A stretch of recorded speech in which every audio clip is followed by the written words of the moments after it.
The pasuk says, "V'chisavoyo la'aretz," when you'll come into the land. Unatatim kol eitz machol, you'll plant all sorts of fruit trees. Va'araltem orlosoi espirio, you'll keep the fruits as arla. Shaloi shanim yeh lachem arelim, for 3 years they will be arla loyei ochel, it should not be eaten. Rashi explains on the word shaloi shanim yeh lachem arelim. Rashi says, from when do you start counting? From the time of planting the tree. So Mefarshim explained that what Rashi is coming to negate here is that you shouldn't think that it's from the time that the tree is producing fruit. Rather, it's from the time you plant the tree, and we learn it from the pasuk because the pasuk starts off unetatem, and you will plant all sorts of fruit trees. The question, however, is then why doesn't Rashi quote in his Dibur HaMaskil the word unetatem? In fact, says that if not from the word unetatem, how do we know it's from the time of planting? The Rebbe also asks, why is Rashi elaborating, both in quoting from the pasuk, the word Yi Elochem Arelim, as well as saying, from when do you start counting? Rashi could have said this all much more brief. He could have quoted from the pasuk, Shaloi Shanim, 3 years, and Rashi could have said, Mishas Netiyoseh, from the time of planting. Says the Rebbe, the explanation is, what's bothering Rashi actually was the arichos, what seems to be a very redundant or extra words in the pasuk. Shaloi shanim yi elochem arelim. It says again, for 3 years it should be the yi elochem arelim. It should be arla. It said already before va'araltem or losei espirioi that the fruits need to be arla. So the pasuk could have said very simply va'araltem or losei espirioi shaloi shanim. What are these extra words yi elochem arelim? From this, Rashi learns that in what the pasuk is teaching us, that in regards to arla, there are 2 ideas. There's the isur, the prohibition on the fruits themselves. This we learn from Ba'araltam or Losei Espiriya from the beginning of the pasuk.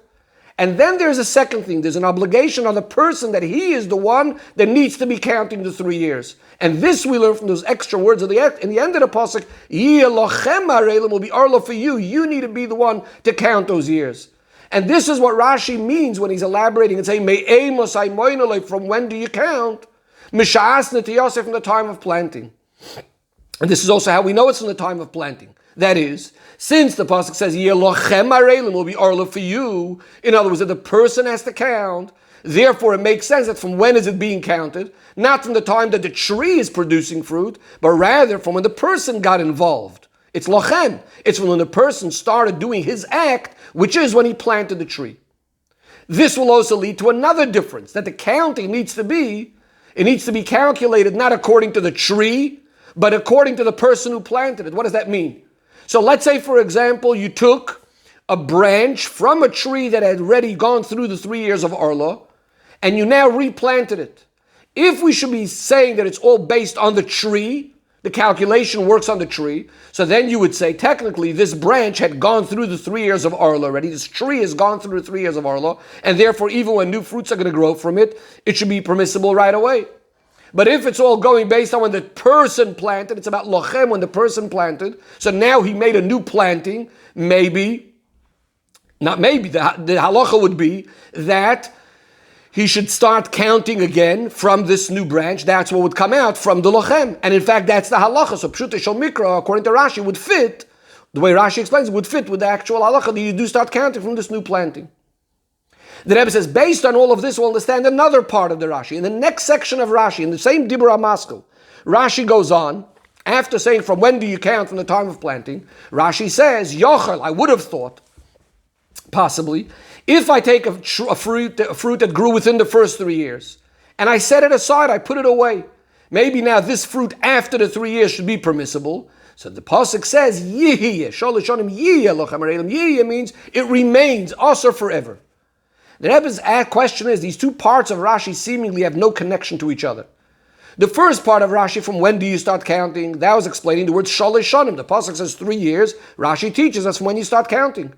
The next part of Rashi, Yochelim Etzni, if you store it away, is explaining the words Yihye Lochem Arelim, that we learned from the words Yihye that the fruit will always remain asur. So Rashi seemingly should have divided into 2 separate Dibur HaMaskils, 2 separate Rashis. In fact, in the source in Toiras Koyanim, these 2 drashis, in fact, are completely 2 separate things. But based on the way we explained it before, it's going to be understood very simple. And that is, since the pasuk emphasized Yihye Lochem Arelim, which we explained, that there's a certain din on the person over here, It's not only about the fruits being usher. There's a certain din on the person. So this could have led us to think that maybe it's not only as far as the counting of the years, but we may have thought that the whole din of Arla is only an Isur that's applied to the person, not essentially that the fruit is Asur, but perhaps the whole din is only on the person. It's called an Isur Gavra, an Isur on the person, rather than Isur Chefza, or Isur on the object. If we should say that if the Isur is not on the fruits itself, but rather only regards to the person, then there is room to say that even if it's fruit that were forbidden in the first 3 years, then now, after the 3 years pass, perhaps they should be mutar. Similar to other isurim that are dependent on a certain time that a person is not allowed to eat, and then it becomes mutar. And this is why Rashi continues based on the previous part. So then you would have thought that if you put away these fruits, it would be mutar.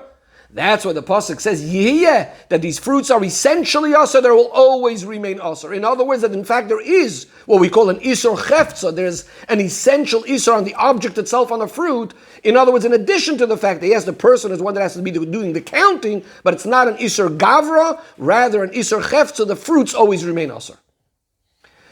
The Rebbe now goes on to look at the Chassidus aspect of all of this. The Rebbe says the inner reason why there is a difference between Isurim, prohibitions on a Gavra, it's on a person, or it's on the Chefza, the essential object.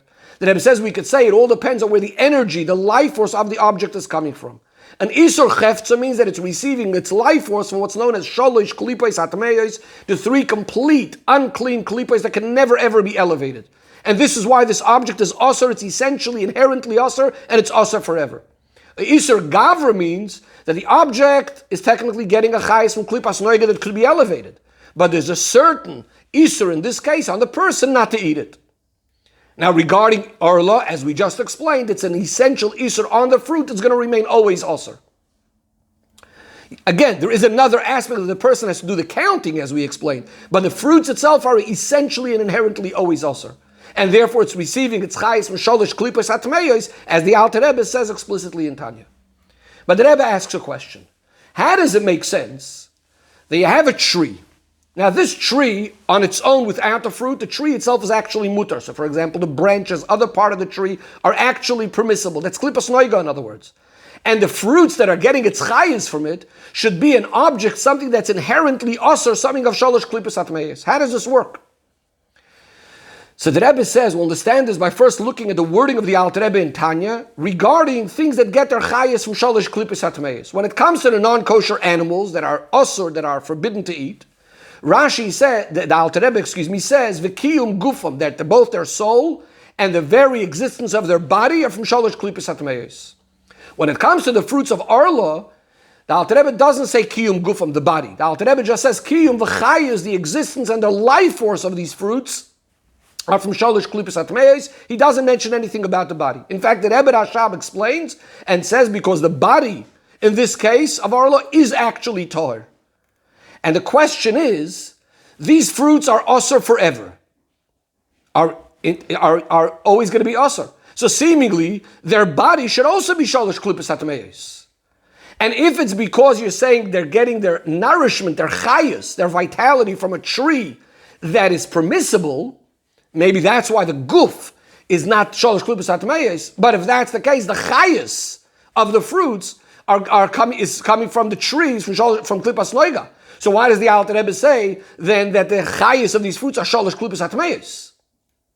So the Rebbe explains this in a very interesting way. The Rebbe says the difference between when we say the existence of the body or the chayas of something, the body of an object, the gashmi is the physical body of an object, was created one time.